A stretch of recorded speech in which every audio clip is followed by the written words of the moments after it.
Udin, seorang penemu amatir, mengklaim bahwa dia berhasil menciptakan mesin waktu. Tetangganya Pak RT penasaran dan bertanya, "Din, jadi mesin waktu kamu ini bisa membawa kita ke masa lalu?" Udin menjawab dengan bangga, "Betul Pak RT, saya bahkan sudah mencobanya sendiri." Pak RT makin penasaran, "Wah hebat, jadi kamu ke tahun berapa waktu itu?" Udin menjawab, "Saya ke masa 2 menit yang lalu." Pak RT bingung, "Hah, itu mah sama aja Din. Ngapain ke 2 menit lalu?"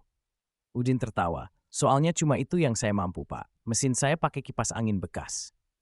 Pak RT makin heran, "Loh, terus gimana caranya mesin ini bisa kerja?" Udin menjawab, "Gampang Pak. Saya nyalain kipas anginnya sambil mundur pelan-pelan, serasa balik ke masa lalu." Punchline-nya, mesin itu akhirnya dijual ke tukang rongsok karena